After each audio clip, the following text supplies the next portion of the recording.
What's going on, everybody? Welcome back to this episode of G4 Outdoors. Today we're going to be doing an unboxing and in-depth tabletop review on the Colt King Cobra 22 target. That's a lot of words. Colt King Cobra target. Well, here's a little story about two friends that came together, and we started up a YouTube just to talk about whatever. We're on a boat catching big bass and smashing them cats, from review videos to just making you laugh. Cause we got guns, we got knives, we got fishing, we got hunting, we got everything you like, so hit that subscribe button. We're in the outdoors, doing things that we love. We're talking guitars, girls, green grass, and guns. It's just a little sunny out here. I'm going to put my glasses on. I apologize. I'm not trying to be rude to everybody. But what I did buy is a Colt King Cobra 22 LR in the 6-inch model. So actually I did get this for $950. Ashamedly, I'm not going to tell you what I traded in on this, but I got a pretty good deal. So anyways, here we have the standard Colt box. Nice box that it comes in. Got good clips on it. It's just a box really, but it's a nice box and I appreciate having this box. Inside here we do have owner's manual, operating instructions. We have the gun in a bag. We'll fondle that here in a second. It does come with a lock. This will stay in the box. My receipt and promotional for NRA. That's all there is in the box. Most of these boxes you can usually put stuff underneath the foam, but this is all glued down, so you know there's no storing stuff underneath here. Like your receipt, I keep my receipts in my gun boxes, and now I can't put that in there like that, so the receipt will stay in there just like that. And you know, later on, the gun will go in my safe, the box will go on the shelf, and we're ready for storage. So let's get down here and take a look at this beauty. You know, I'm going to do it all standing up and right here in front. I hope that doesn't bother you. It's not a tabletop, it's a standing review. Woo! So it does come in the bag. I have fondled this a lot, but I have not fired it. I haven't taken any tags off of it. Matter of fact, I did a little wipe down before I started showing this off. You can see there is a red cap guide in here. All rounds are empty. So we do have a super shiny, and like I say, it's a fingerprint magnet. This thing is mirror finish. Just absolutely beautiful. While I got this in focus, let's talk about the roll marks. The roll marks on this thing is just absolutely gorgeous. It's got a pretty cool font on the King Cobra there. Hope that's coming in nice and clear. Really nice and deep and straight roll marks there. One thing that I've always had a problem with Colts is this rear one right here. I wish that those marks were a little bit deeper to bring that pony out just a little bit more, because it's just an iconic figure of the Colt. And I just wish it was a little bit more visible and stood out a little bit more. It's just cosmetics. That's what they do. That's how all of them are. Personally, I just like to see them a little bit deeper. Now, what's special about this one than most all of the others that you're going to be seeing on YouTube is this right here is the 6-inch model. They do come in 4.5 and a 6-inch model. This one right here is the 6-inch. It's not denotated on the box nor their website that this is actually the target model. But when you look at that box is so good, it's not even. Oh, come on. As you can see right here on the owner's manual, operating instructions, this is a Colt King Cobra Target 22 LR. Even though it says Target on the owner's manual, it doesn't say that on the box. It doesn't say that on the website. Actually, Colt's website doesn't even have the 6-inch model on there. So $9.99 is the retail suggested MSRP. I got this from the gun dealer for $9.50. Would not budge an inch. As a matter of fact, while I was there actually purchasing this, they said that these are going like hotcakes. As I was buying it, some guy came in, said, "Oh my God, is that the King Cobra in a 6-inch?" They said, "Sure is." He said, "I want it, it's gone." So I'm really glad that I walked into the gun shop that day and found this bad boy, because it's an absolute beaut. My first revolver was clear back in, I don't know, 94, and I absolutely loved my first revolver. It absolutely shot like a dream. The aim in that thing, the groups were so incredible. I absolutely loved the revolver, but it was a Taurus model 94. And what had happened in that is they made the ratcheting system right here out of really, really weak metal. So the timing went out of it, and I was literally shearing bullets in half because the cylinder and the bore did not line up together. The weak metal just kind of fell apart. So let's get back into this. Hopefully that doesn't happen with this. That's my only experience with revolvers. I did have a 357 GP101, didn't really care for it. Wasn't nice to carry around. Not a comfortable carry pistol, that's why I got rid of that. And now I got this one right here. This one right here is going to forever stay in my home. It's just one of those guns that you will keep forever. I hope that the sun's not blocking you guys out. I want you to keep seeing this because it's so pretty, it's so pretty. So anyway, we do have a fluted rib up here on the top. We do have 4 slots right here. On the 4.5 models, you're only going to have 3 slots, and you're down to about right here. This is a solid stainless steel barrel and body. If you didn't know, these barrels are actually screwed onto the frame right here. And something that you might find in older guns that people need to look at is the alignment of the top of the barrel to the top of the frame. This one right here is lined up absolutely perfect. The beveling right here, absolutely perfect and lined up on both sides. Not a single gripe about that. You can feel a little nick and you can see a little nick, but it's not bad at all. So what else can we talk about this? The top sights. I did watch a video on this and I had to go out and find the actual Allen that goes in here. I don't even know what size that is, but it's the smallest one that I have in my set.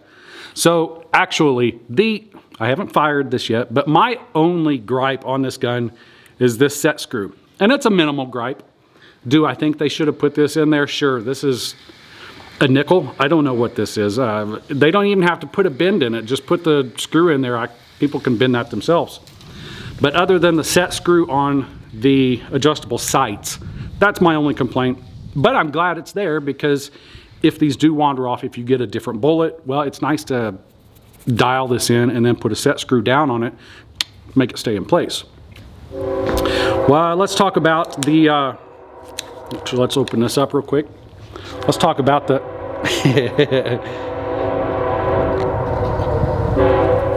all right, train's gone. Let's talk about the cylinder here. This is a 10-shot revolver. I think that there's a 6-shot, a 9-shot, and a 10-shot. You have a single 6, a single 10. This one right here is the Colt 10-round revolver. Back here on the back of the cylinder, see the ejector right there. One thing that is a little odd about this, I'm not a huge revolver fanatic, so I can't really tell you the ups and downs, the ins and outs. But this does not have the recess for the rims of the rimfire cartridges. Almost every caliber you will have an inset on those so that they set flush with the back of the cylinder there. But these are going to be protruded just a little bit. Set this aside. I don't have any ammo out laying around, so don't be concerned about that too much. But the wheel actually spins really, really good.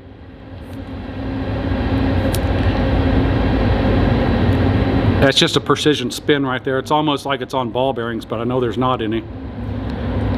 Super duper smooth. Yep, that's really nice like that. This does have a bottom lug right here to, where are we at? Let's come over here. The locking lug is down here on the bottom, not one on top, so it's just a single locking lug. I think that there are some models with dual locking lugs to make these lock up a little bit better. But let's talk about the lockup on this. Close the cylinder. You can see all that slop in there. Slop back and forth. You getting a good look at that? You can hear how sloppy that is. Well, if you didn't know, the cylinder to the barrel is supposed to have minimal gap in it, and this thing is not supposed to move around. If you didn't know, barrel cylinder lockup to the barrel is very important. And when you check that, what you actually want to do is fire your weapon and keep the trigger drawn back all the way. Now let's check the lockup on the cylinder to barrel. There is absolutely nothing here. It's an extremely tight lockup. So the blast that's going to come out of here is going to be minimal. We're going to have good accuracy out of the barrel depending on what rounds we're firing. This is going to be a very accurate action just because the lockup is so tight. And when I first pulled this out of the box, I felt how sloppy it was, and I was a little bit concerned about that until I tested it. And as you can see, with the trigger pulled, absolutely zero movement on the cylinder. So super cool on that. One thing I'm very appreciative of is they did not put a safety on this. I think companies just absolutely ruin a revolver when they put a safety on it. Just absolutely, lawyers, you know. So what do we have on the front here? We do have a fiber optic front sight. All fiber optic front sights. If you own these weapons, you can take these out, interchange them with different colors. On the back here, we do have a target rear sight, and that is elevation and windage adjustable. Got a flat blade screw over here for windage and a flat blade screwdriver or a screw up here for elevation. This is a sprung. Can you see that? This is a sprung sight. So what helps us with the elevation is just this screw holding it down, and it's always sprung, so it always wants to be up. I'd rather see a more robust rear sight on here. Not the actual grooves, because the grooves on this thing is just fine. It's target, solid black, but I'd like to see a more robust rear sight on here. Trigger, let's go over the trigger on this real quick. All right, I'm gonna put my little red rubber stamp back in here. All cylinders are empty. Red lug going back in. What this is for, this is just to prevent the firing pin from hitting the cylinder and ruining your fire pin. So let's go out on a single action here. I'll bring you all in here so you can see this as well. Ring. I hope that's it right there. We'll do a double action pull.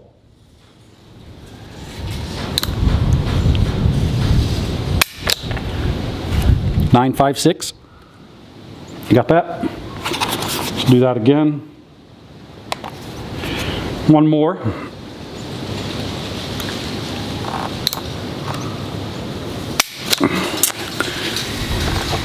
Nine, 3, 4. One more time.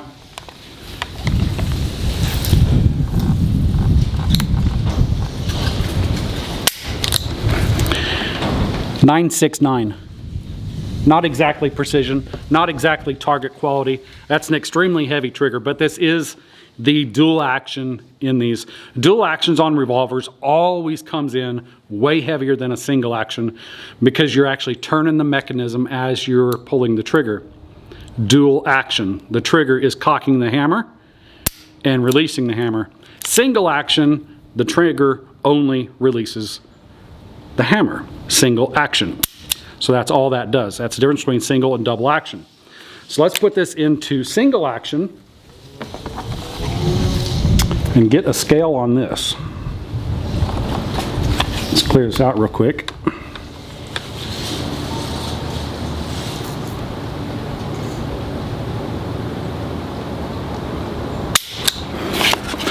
.419. Let's do that again.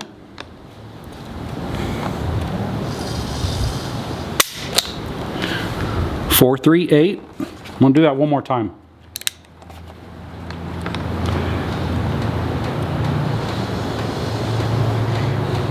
Moving all up to 4.7 there. .473. And you know what? Being these are all over the place, I'm just going to do it again.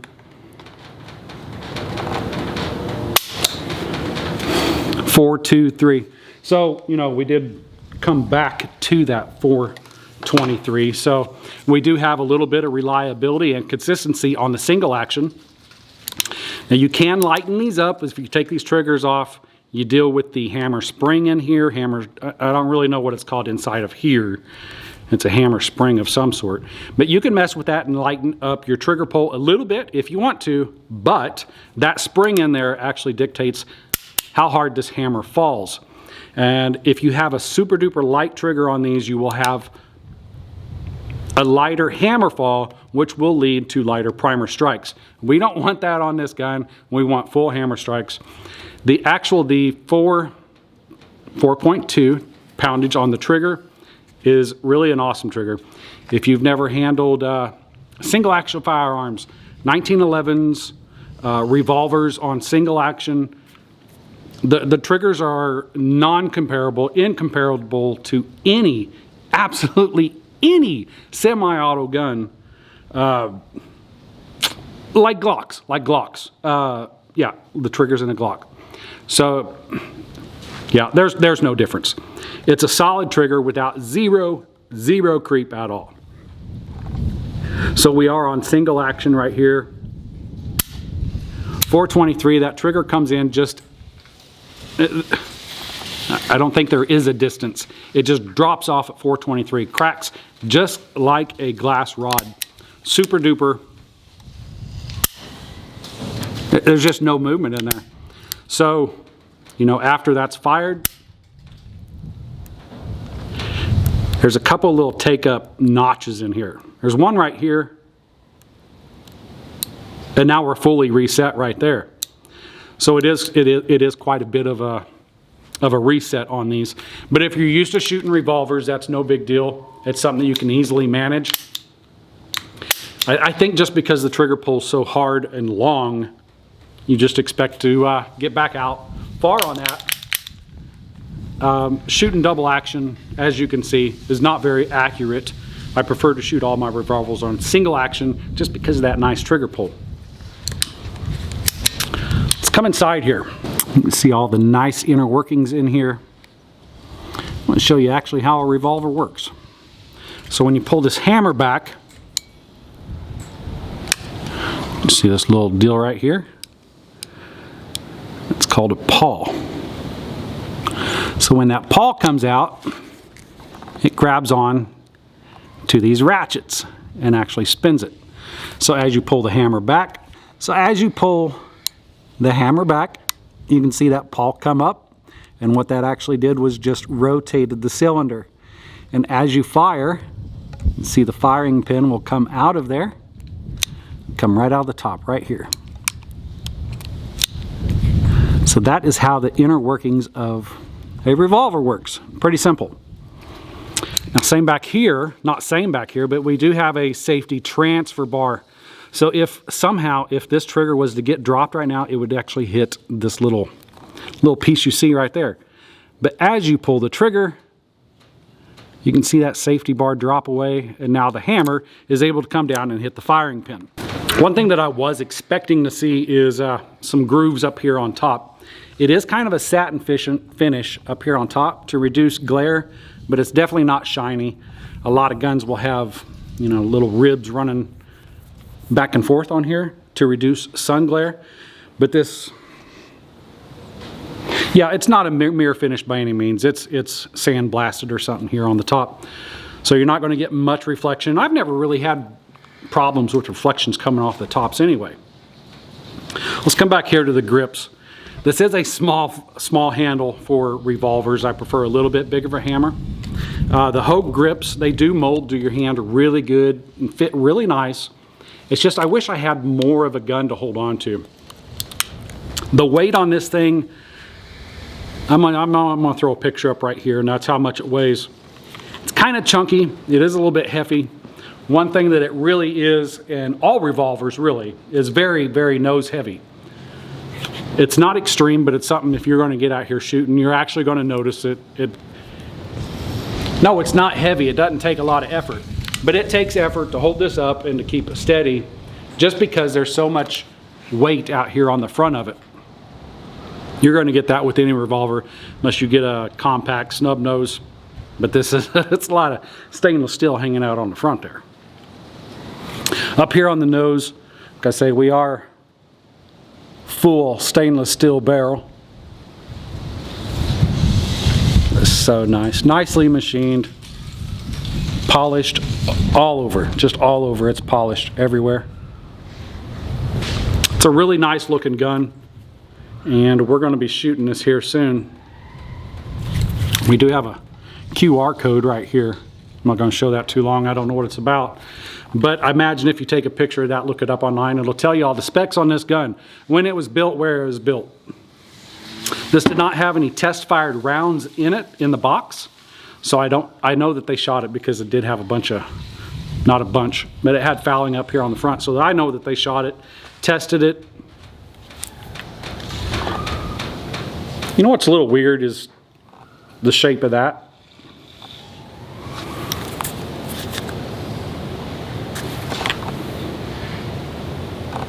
I guess I'll get used to that. The hammer has cocking serrations on it. It is not rough. It is not rough at all. I mean, it's grippy, but it's not going to tear your thumb up. And even though I say that, I got problems on my thumb today, so it's a little uncomfortable. That's the only reason I brought it up, just because I feel it. The cylinder release right here is a backwards action. Pull that back to open your cylinder. Most guns that I've ever held, you push the locking lever forward to release the cylinder, but on this one here, you pull it back. Super nice gun. I'm happy with the purchase so far. Of course, I haven't shot it, so I can't say that it's a remarkable firearm yet, but it looks remarkable. King Cobra 22 LR. Anyways, guys, this was just a quick, I think it was a detailed tabletop review. If it was, guys, please hit the like button, hit the subscribe button, leave a comment down below. And come back for more, because I'm on the range. I'm going to shoot this right now. See you in the next one. Monday, Tuesday, Wednesday, Thursday. I just dream of fishing while I'm going through my workday. I listen to my boss, though he's driving me berserk. Damn it, I can't take much more because my brain is really hurting. And now the bank is always calling and I don't know what to do. And I haven't bought a crankbait since like 1992. But the bass are out there schooling.